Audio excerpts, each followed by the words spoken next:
All right, we are live. Welcome to another episode of the Saratoga podcast.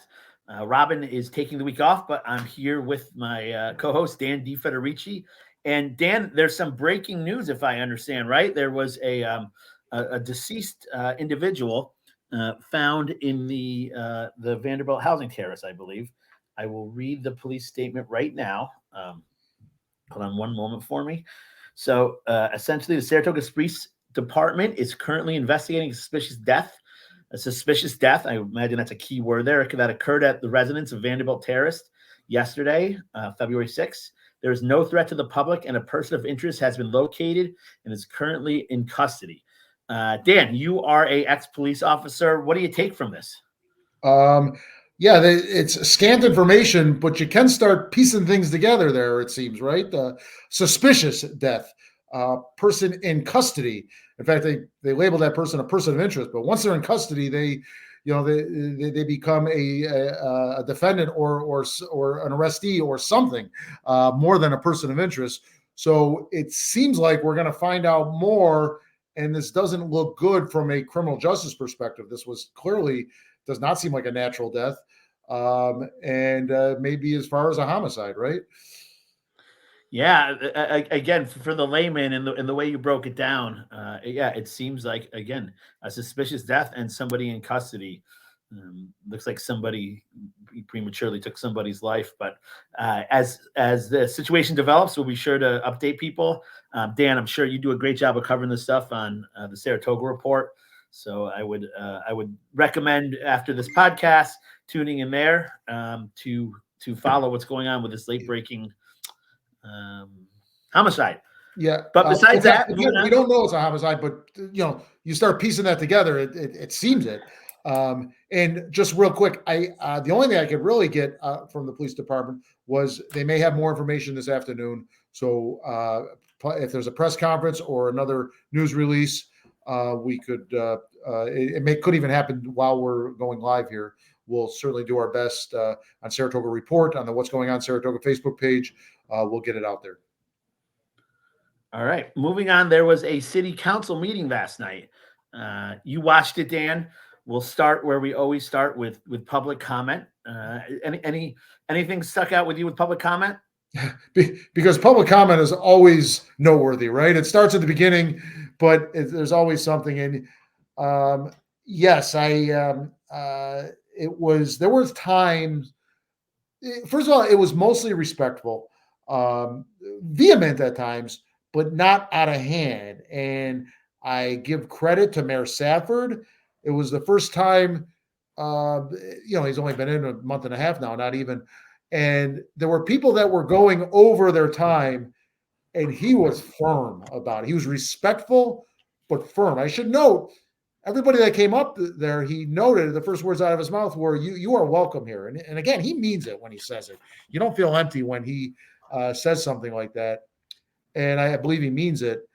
And but there were there were some standard comments, dance flurry coming, etc. But then there was some strong comments and some people going over. And again, he played this loud music. I think you saw that part of it where if they went over. Yeah, he has essentially I would say playoff music, but really is like the standard Apple phone alarm. Okay. And it works. It kind of it's a very clear message that your time is. And he would say, he joked about it. He's like, boy, that's annoying. But that's the point of playoff music, right? You kind of. And if the person chose to keep talking, they had to deal with that noise, as well as Mayor Safford saying a number of times, your time is up, or something equivalent. So they really didn't have the floor, whereas in the past, they held the floor and they kept it to themselves. Now, there will be times that Mayor Safford is challenged at a deeper level than this, I suspect, with people going over and refusing to yield the mic. But I thought he did an excellent job. So, yeah, there was, again, the word I came up with was vehemence. Someone was speaking about what maybe the proposed new homeless shelter out on Outer Lake Avenue, pretty much at the intersection of Weibel, across from that, next to the new Stewarts, because there's a brand new Stewarts going up, and it seems like they're almost done. And there's some in that community that feels strongly that that is an inappropriate location because it is far from downtown, hard to get to. And the speaker last night must have used the word corpses and roadkill a number of times, saying it's too dangerous to get to. And again, she was very, very outspoken about it, very vehement about it, and angry. And I think you caught that. Is that correct, Adam? Yes, yeah, exactly. One of the speakers, Diogenes, who we've talked about before on this podcast, she speaks at most city council meetings. Actually, what was her name? I missed. Boy, this is where we missed Robin. Her name is Diogenes, but that's not her given name. Her given name is something else. And she lives out by Saratoga Lake at a trailer park. That's a whole other story. I am familiar with that story. Yes. Yeah, the trailer park was bought. Essentially, the new owner wants to convert it into self-storage or marina, I think, something along those lines. And he's trying to get rid of all the residents. And that's a whole different story. But this lady is very, very shows up for a lot of city council meetings, and she's essentially said with it's a matter of as a landlord, I could say you just can't go throw people out in the street, and rightfully so. I agree with that. But again, if you own the property, you can convert that property to, essentially legally whatever you like. And so she's saying she's joining the ranks of the homeless. What I thought was a little interesting, she said it took her 2 hours to walk into the city council meeting. I mean, I hate to be this guy, but there's other choices between the home she's in now and homelessness, right? If you're going to spend 2 hours walking, spend 2 hours getting a job so you can, and again, it sounds kind of blunt and cold, but there's a little bit of a discrepancy there with the just because this developer wants to develop this land doesn't mean she's going to necessarily be homeless. But that was one comment. Again, it goes back to this homelessness task force that decided essentially, and Tom Ruin was the chair, and he made the point that that they decided there needs to be a low barrier shelter, which I don't know that I necessarily agree with. And B, they picked what they thought was the best location, which was east of the Northway on Lake Ave. So like you said, way out by that Storts on Weibel Ave. What are your thoughts on putting a low barrier homeless shelter there, Dan? Well, putting it there is a lot better than the original proposed location on top of Spa Catholic before, right? So at least if you get to the point that, yes, first of all, let's credit Tom Ruin and the others that served on the task force. And I know there's some, there's actually something we'll talk about shortly about some of the people on it, but they served to their best of their ability. I credit Tom Ruin for leading that. It was a great choice. So, I'm thankful there's people in the community that will serve in that capacity.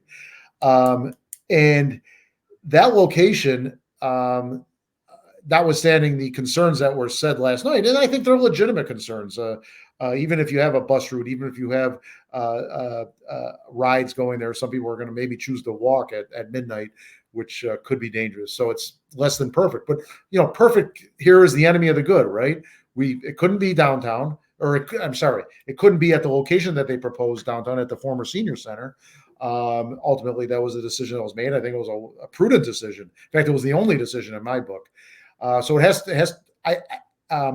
to serve the homeless somewhere. Now, what roles that location is between, low barrier, permanent shelter, and code blue, or combinations of all those things, get to in another day. But we have to have something better than what we have now. That location seems to make a lot of sense. I guess they're technically our neighbors, but one group of neighbors is on the other side of the Northway, as you mentioned. The other one is Stewart's, and then a few houses beyond Stewart's, or I think there's a dentist office across the street at the corner of Weibel. This committee did their work, and they ultimately came up with that location. If not there, where? Yeah. It's true. I think a big fallacy in the serving the homelessness debate is the fact that it has to be in a urban center.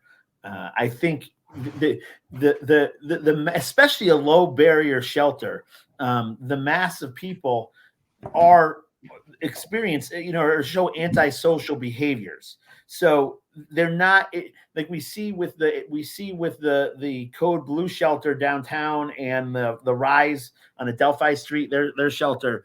The residents there, the people who are staying there, are not necessarily, they're not walking into town for jobs. They're not going to restaurants. They're antisocial. They spend a lot of time at the shelters, and so the idea of it not having it downtown is a good one. The other problem I have is that homeless, and this is something again that people just dismiss, but it deserves talking to. Homelessness is a spot problem. So by building home, if you build it, will they come? So if we build a 50-bed, low barrier shelter, will 50 people come and fill up that shelter? And then we put another 50 beds on, and will 50 more people come? At what point is this a issue that Saratoga? And Sam Brewer, somebody who made a public comment yesterday at the city council meeting, made the comment that what you're doing is spending all this money to exasperate. You're essentially allowing people to remain homeless. You're not helping them transition out of homelessness by building a homelessness shelter. So, and he referenced Section 8 housing, if you recall. He was a fan of Section 8 housing. So he wasn't saying ignore the issue. He just had a very different viewpoint of how to address the issue. Yeah, right? Yeah, he did. So I think I think you have a lot of well-meaning people, but they're very tunnel vision in their solutions, and that their solutions may not. You're taking on a national problem with a local municipality with a $60 million budget. It's not something that, as Saratoga residents, we can solve. And the problem is it might be a self-fulfilling prophecy. The more we build, the more they come. So I like the idea. I'd like to see it further out, maybe by the mall. Again, if you have a store or a shop or a bus line, I mean, taking a bus to get to, if they are residents that want to integrate back into work, taking a bus to get to the job site, to get to work, is such a small step to real life.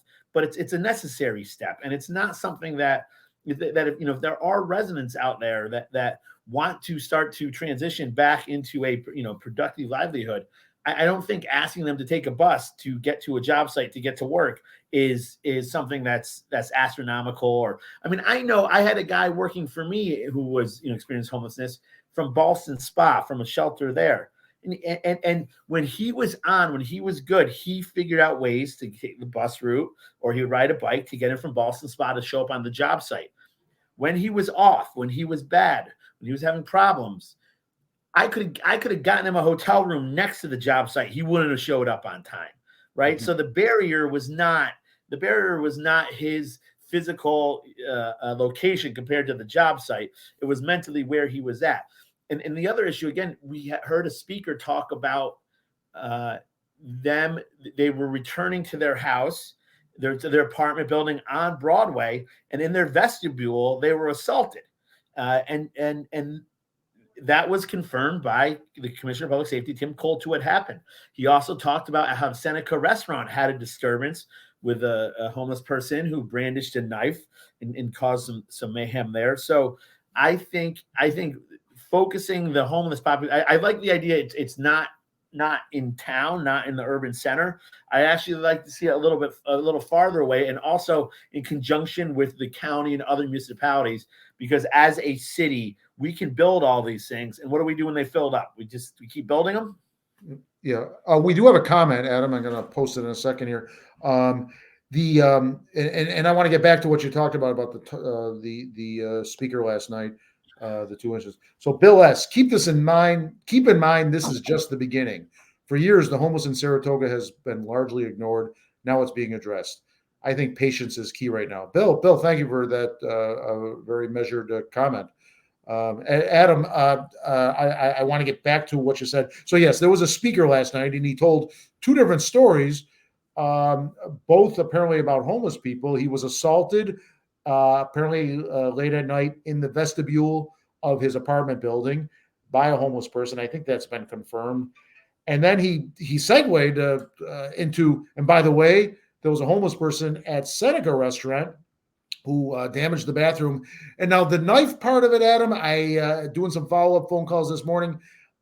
There has been no arrest for any sort of menacing or weapon. So it seemed like there was some sort of knife there, but I don't know if he went as far as brandishing it because there's no arrest for menacing or attempted assault or anything like that. So I don't know where the knife played. So right, and you would assume, Dan, real quick, as a police officer, if I was menacing and I showed a knife, that's a crime, correct?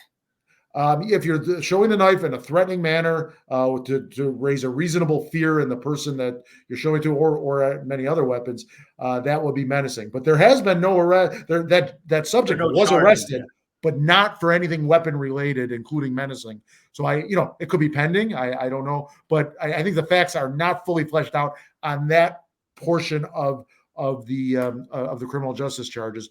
But he was charged for some level of criminal mischief and maybe one other non-weapons charge. So we may want to dial it back a little bit until we know a little more about it. But that person, like Bill said, we'll give it a little patience with it.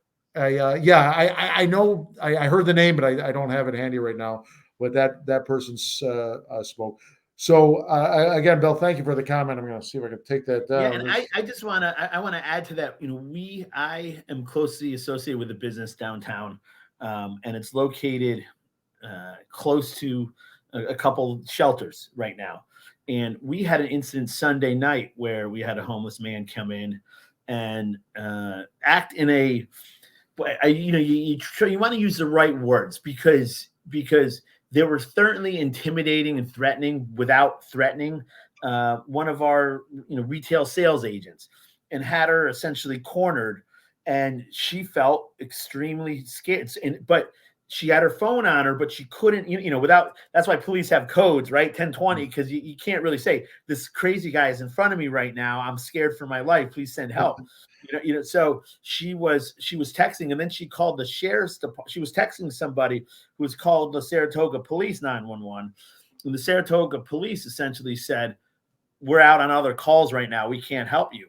So this young lady dialed 911 and was kind of talking to the dispatcher, and the dispatcher was trying to get her to describe what was going on, and she was trying to give code to, there is a threatening man in front of me.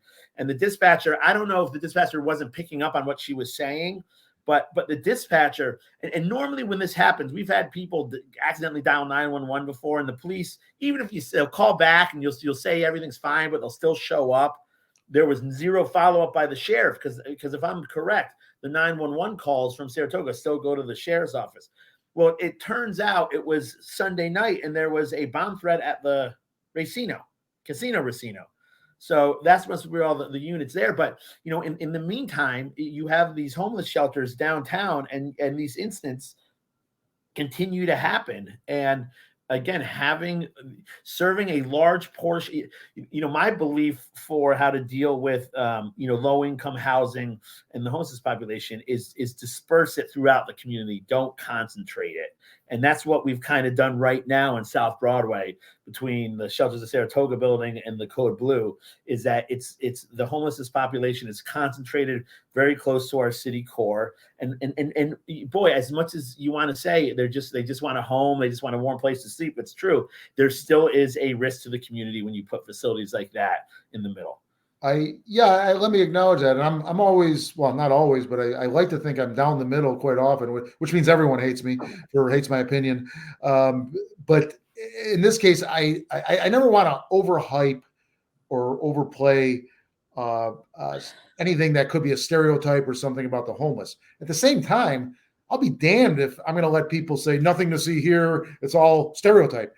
There's real concerns here in our city. This poor clerk that you're talking about, this employee, oh my God, that sounds terrifying. And then to finally get the police and say, we can't come or something, or we're going to be not as quick as we normally are. That had to be horrible. This gentleman got assaulted. That was confirmed, going back to the speaker last night at city council. Something crazy happened at Seneca restaurant. That's just within a few days. So again, let's not overhype it. We still have to, we have both a moral duty and a legal duty, at least at the county level, right, to address homelessness issues. And I hope we do. And for now, Adam, to answer your earlier question, because I'm not that knowledgeable about it, although I did listen to the podcast, with Dwayne Vaughn and the Mitsons for Shelters of Saratoga. I'm going to post that where people can find that. It was about an hour long about the history of homelessness in Saratoga, or at least the recent history, past 30 years or so, and it was really enlightening. But until I know more, I'm going to defer to Tom Ruin and those that did the work, and they apparently did a lot of work, and they came up with a proposal out on Outer Lake Avenue. And right now, I thank them for their work, and I guess that's largely where I'm at. Yeah. Well, so let's get back to this homelessness task force too. Tom Ruin has been a staple of this community for a long time, and it goes back to his father's days, and they did a lot to bring this community to what it is today. With that being said, the task force, again, Sam Brewer had a very interesting comment that, that one of the chair people of one of the members of the Saratoga task force, appointed by the Commissioner of Finance, Ms. Shangvi, she doesn't stand for our Pledge of Allegiance. She's actually a member of the Democratic Socialists of America, which are a kind of an anti-Western capitalistic values group with a lot of radical ideas. And I think a lot of our boards, especially having an all Democrat kind of with some far left members, city council, there's a lot of activists and not problem solvers on these boards. And Sam Brewer did bring up a good point. I mean, you look into this lady, again, she's an active member of the DSA, which I have a lot of issues with. I think it's a group fraught with issues. And if people who actively participate in that group, I think have some real flaws in their way of critically thinking about issues like this. So I do like the fact that Mayor Kim did appoint somebody like Tom Ruin, who's certainly far from ever being labeled an activist. But again, these groups we have in Saratoga, a lot of them are just, or a lot of these committees are just packed with people with very far left viewpoints, and you see it in a lot of the recommendations, things that come out of it. Yeah, and so we can clarify, Sam Brewer is just a citizen, right? And he doesn't have an official position. He spoke at the public assessment. You're right. And we talk about Sam Brewer, or like Diogenes, who, what gives him a little bit of credit, at least I think why we feel comfortable talking about him, is because they are at most city council meetings. They speak at many of them. There are people who you got to give it to, who are active in our community, whether it be in ways we agree with or not. They certainly are active. So yeah, and he spoke well. He was very pointed, both literally and figuratively, in his statements about the task force member you talked about, and as well as a Commissioner Sungvi. And Mayor Safford then told him to essentially back off at addressing people directly, or talking about people directly. But you know what, Mr. Mayor? I think he has a free speech right to do that, especially for they're both public officials, right? Just because she doesn't get paid on the task force, she's still a public official, and he's speaking his mind and criticizing them. He has the right to do that, I believe. And that's one thing the city council for years has tried to say, try to speak to the city council as wholes, not as a whole, not at a certain city, certain member of the city council. But I agree with you. I think as public servants, you have a right to go up there during your public comment and address something that they're doing. I agree with you. Yeah, and because once you get to limiting content, once you get to judging, to stopping or allowing based on the content, I approve of the content, I don't approve of the content. That's where First Amendment rights that's where the city can get themselves into some trouble. So I think so that folks, I think most of you know this because you're watching this podcast, so you're somewhat savvy in what's available online. But these city council meetings, if you can make it downtown, they are available on the city website live. They're available archived. Usually it takes, in the past, it took like a day and a half. But Adam, you told me it was available this morning, archived on the city website. Look TV, both the Look TV media resource website, as well as the TV station itself, which I want to say, probably going to get this wrong, but it might be 63 on Spectrum cable, and it's over the air. You can get it with just an antenna. out of Glens Falls. So there's many ways to watch and listen. I sometimes just listen to it. I don't watch it live. And this is important stuff, and they're rarely dull, right, Adam? That's right. And I'll give you a pro tip here. If you watch it the next day, and for instance, by I think 9:30 this morning, last night's city council meeting was up. If you watch it, if you don't watch it live, if you watch it the next day, you can put it on 1 point. You can speed up the playback. So I watch it on 1.5. So I'm watching it in 3/4 of the time you are, Dan. It's kind of a nice way to quickly. Everybody sounds a lot more emotional, so in your mind you got to kind of figure them speaking a little slower when they're talking. But it was interesting, and I can barely keep up as it is, Adam, at regular speed. Well, you guys have seen it with me. I'm texting. I'm the annoying guy at the movie. Like, what happened? Why did he kill the butler? I mean, that's what happens at a city council meeting. Sometimes things happen so fast, names are dropped, and you lose it, and you want to hit rewind, but you really can't until the next day. So it's even if I listen to it the next day, I have to play it at the normal speed. But that is good to know, especially if there is a dull point, and there are dull points certainly. But it was a lot of interesting things going on. Yeah.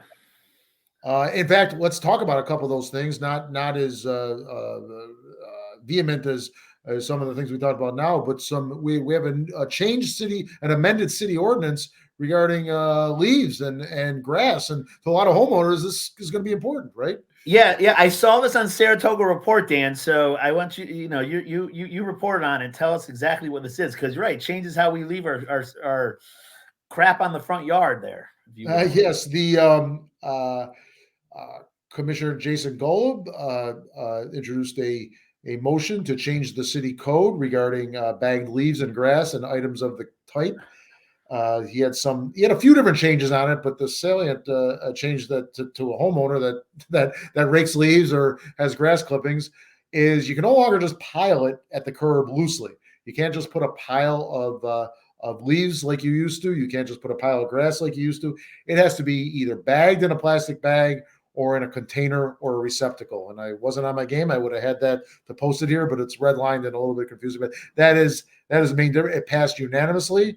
I didn't see a date of effect, so I assume it's effect immediately. Not that it's relevant in the middle of February here, but it will be relevant in a month or two, right? Because even in the spring, people are bringing things out. Now, the logs and the pieces of trees and so forth, I don't think anything changed on that. You can still put those loose, but as always, they have to be cut to 4-foot lengths. But I didn't get a clarification on that. But the leaves and the grass are the key there. Yeah, and as a government, is a bureaucracy. I like to consider myself a small business entrepreneur guy. This seems just like a great non-bureaucratic way to just speed up the efficiency of our public works, guys.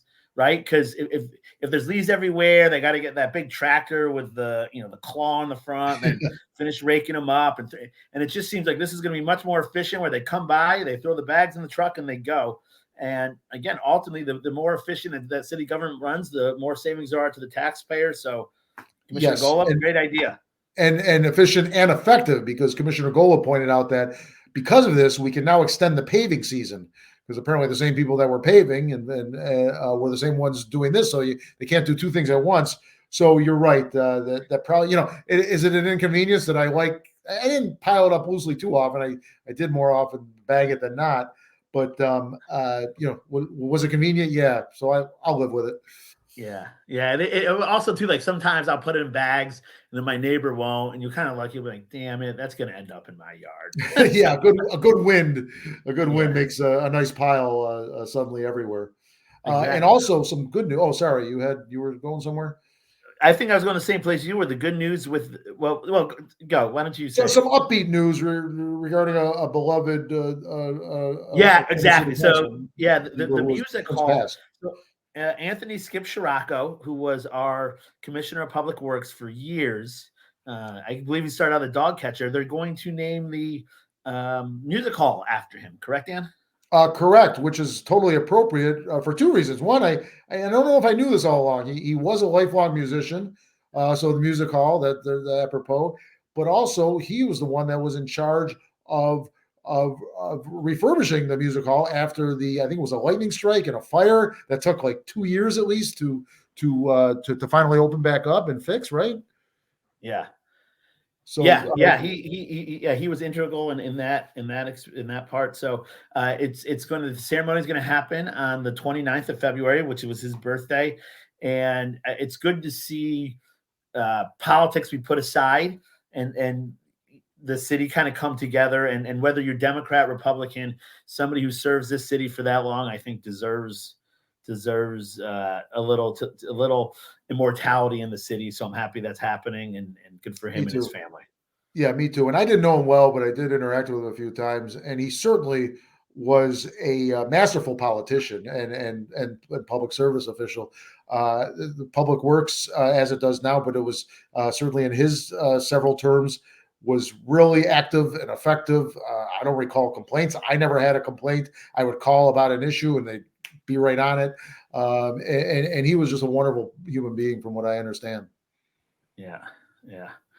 All right. So a couple controversies going on. One is, have you followed the lunch controversy with the? I don't know how I missed it. If it's out there, I missed it until you brought it up to me an hour and a half ago. Yeah. So this is interesting. Again, I think you have the. Let me know when you want me to hit it up now. Yeah, see if you get the graphic up. So, what had happened essentially is that I think it was 2020, after the murder of George Floyd, the mayor or the governor of New York kind of tasked all municipalities and police forces to reimagine policing. So Saratoga came up with this 50-point task, this 50-point plan on for our police department and what they should be doing to become a better police department. So this 50-point plan was then it's been slow rolling out. And I got to say, the group that came up with this 50-point plan, again, it was a task force of, I would say, many activists. And so some of these points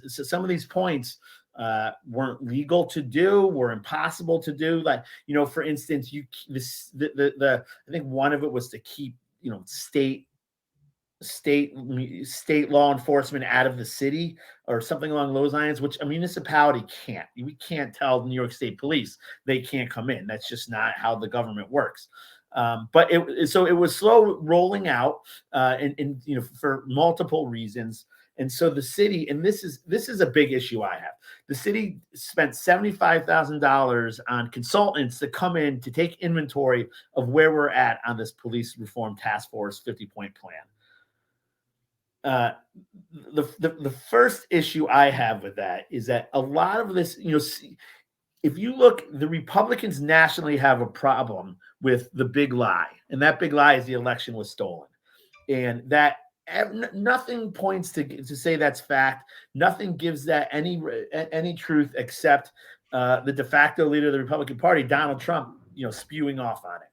Well, locally we have the big lie of the murder of Darryl Mount, and why Darryl Mount, his death was tragic and too soon.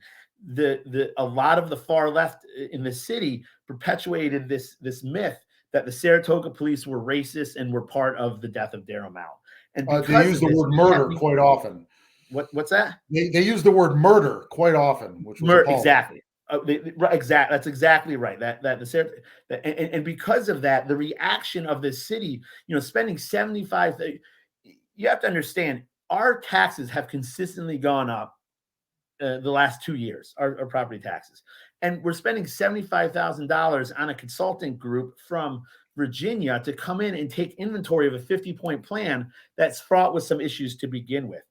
Not only that, one of the commissioners, Jason, there's a whole, our friend John Kaufman in Saratoga Politics did a big piece on this about how this RFP was written and the relationship of one of the current commissioners with these consultants out of Virginia. Jason Golub had worked for this company or had a relationship with this company, and we're paying them $75,000 to come in, and they come in and they had lunch with Lex Figueroa, who is one of these characters who probably all of our viewers know who he is. He's one who's kind of led this charge that Saratoga is a racist city, and that our police force murdered Darryl Mount. And so they have lunch with them, and this lunch involves, this lunch involves raw oysters, bottled Saratoga water, steaks, cocktails. Now they didn't put in for the cocktail, they didn't see reimbursement for the cocktails on this, but this lunch seemed so over the top. And the fact is, there's a government per diem for lunch, right? The government comes in and says, the federal government says, this is what a lunch should cost you in Saratoga Springs, New York. And that is $19.60. That's a fair market, that's a fair price to pay to get lunch in this city. If you look, this lunch was $176. Now you back away the drinks and everything, it might have been $120, but that's $60 a person for lunch to talk about the Saratoga, this big lie that we're a racist city with a racist police force. And it just it blows your mind. And it got a lot of traction on social media. This because if you look at this receipt, this receipt is. Can I interrupt you? I'm sorry to interrupt you.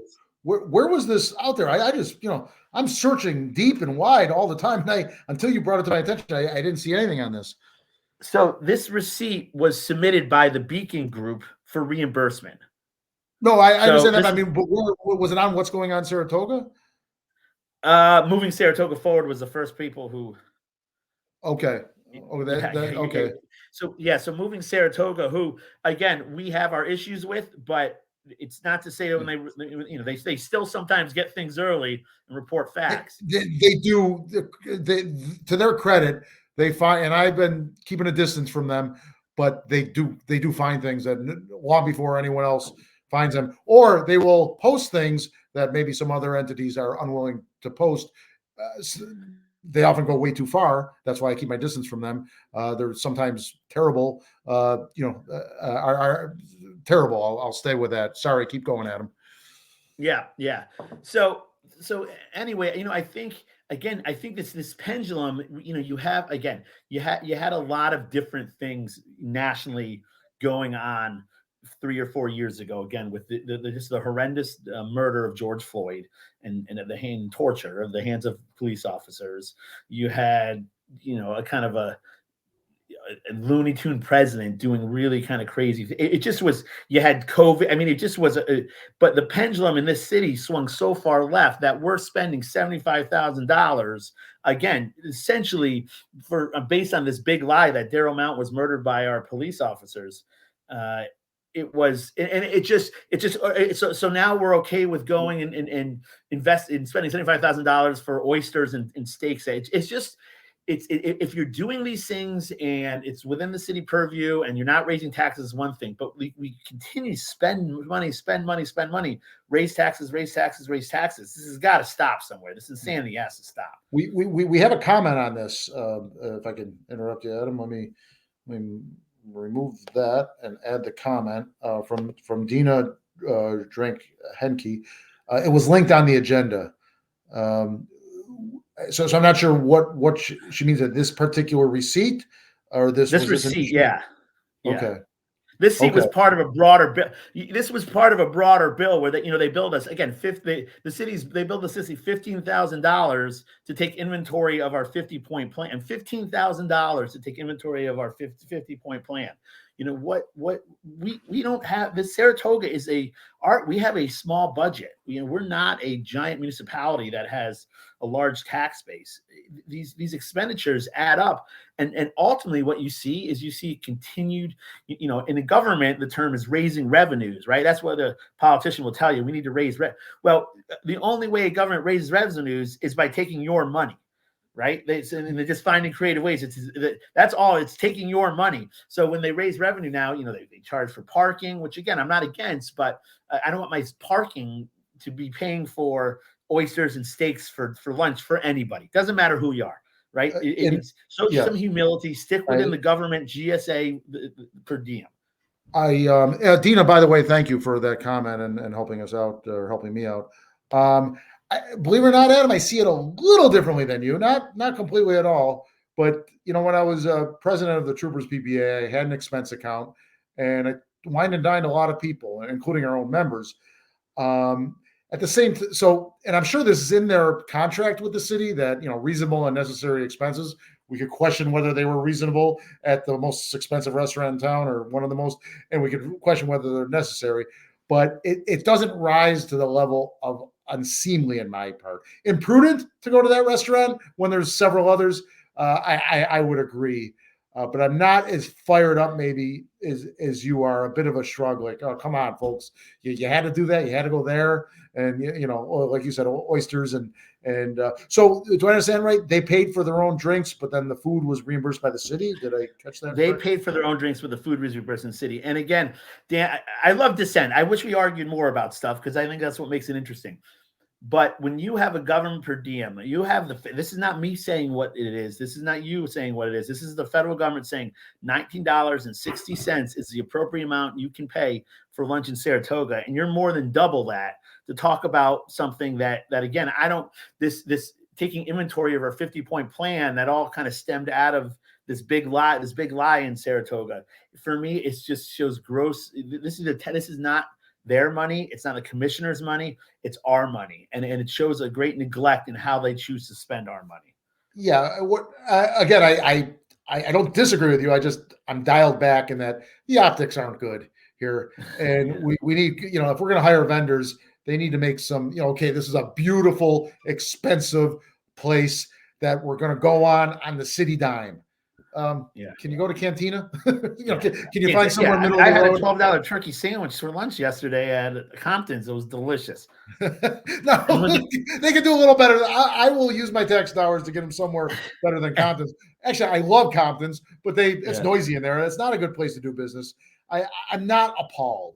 I'm a little shrug, like, oh, come on, guys. Come on, think better. Look at the optics.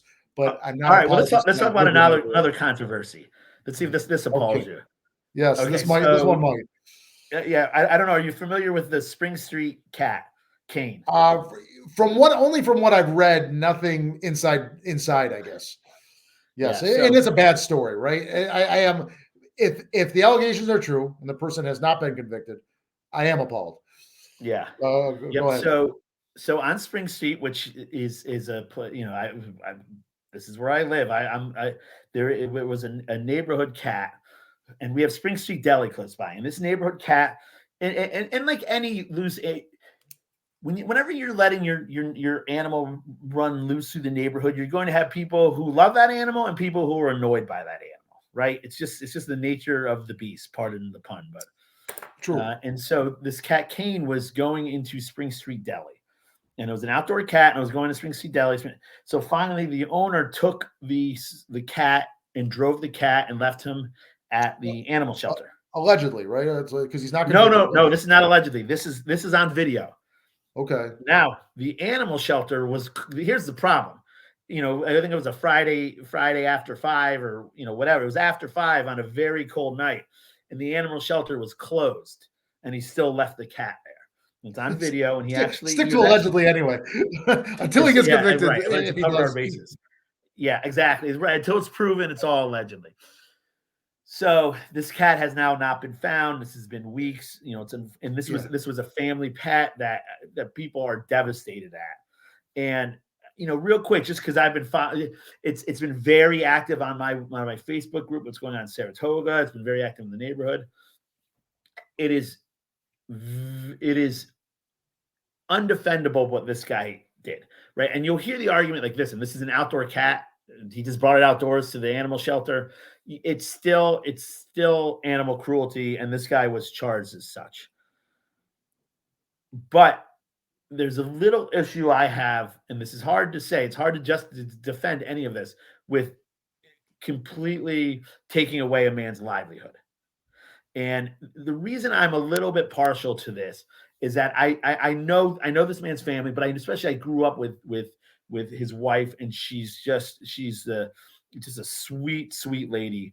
And not only that, but and I don't know, nobody's ever brought this up, and I don't know, but there is a family member who needs a lot of medical help, and this is all I'll say. And you hear a lot about what's going on in Israel and collective punishment, and you have Hamas fighters, but their women and children are paying the price for it in Israel. Well, that's what I kind of feel like might be happening with this. And so it's horrible what happened to this cat. I pray this cat turns up and all gets put to rest.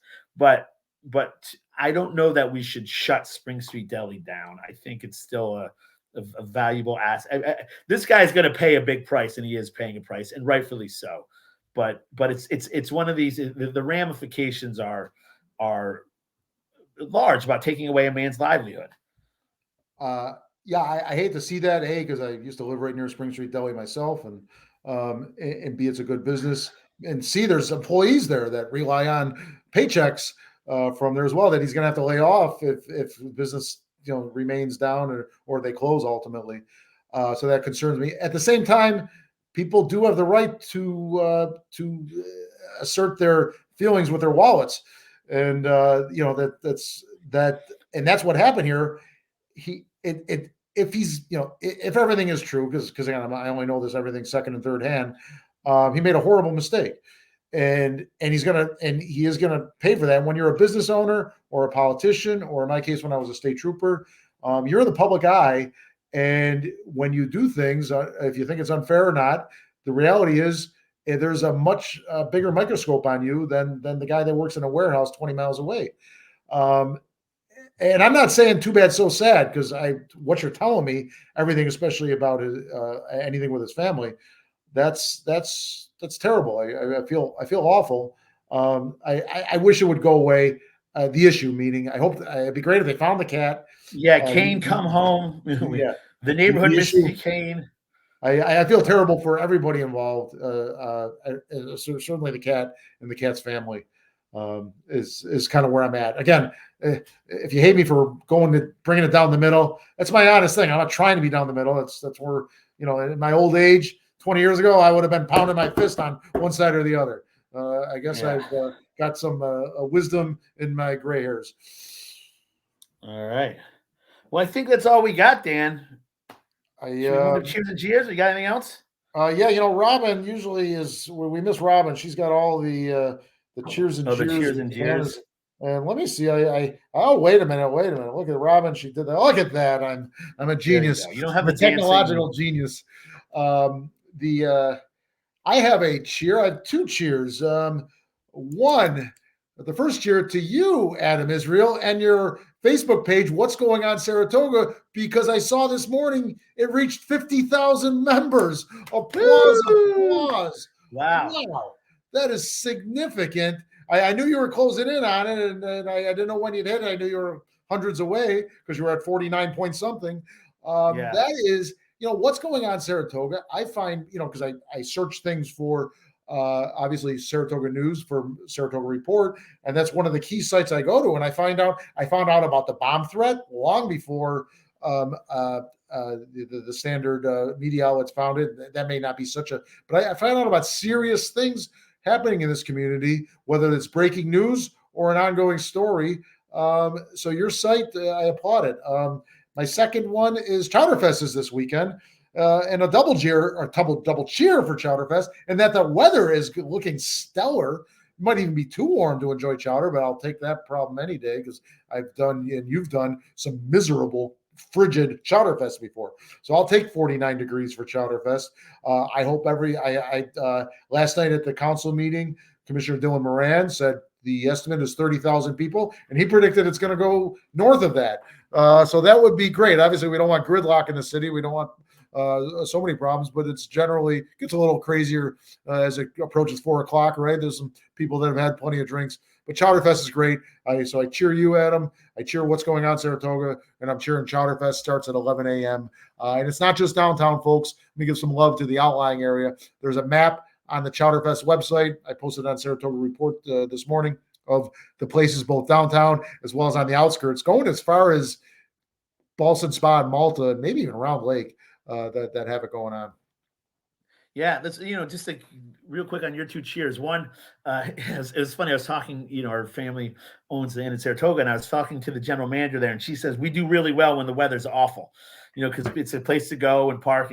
So but we still have parking there. We're gonna have live music. I'll just plug the family business for a second. Come check out the inn at Saratoga. As far as What's Going On in Saratoga, thank you. It's been something. But what really kind of gives me motivation to do it is the moderators, and Dan, you helped me bring in some really great moderators who help weed out the stuff that shouldn't be there. That's all I'll say. But what really makes it worthwhile is when you see a family in need of help and posting it on there and receiving help from members of the community.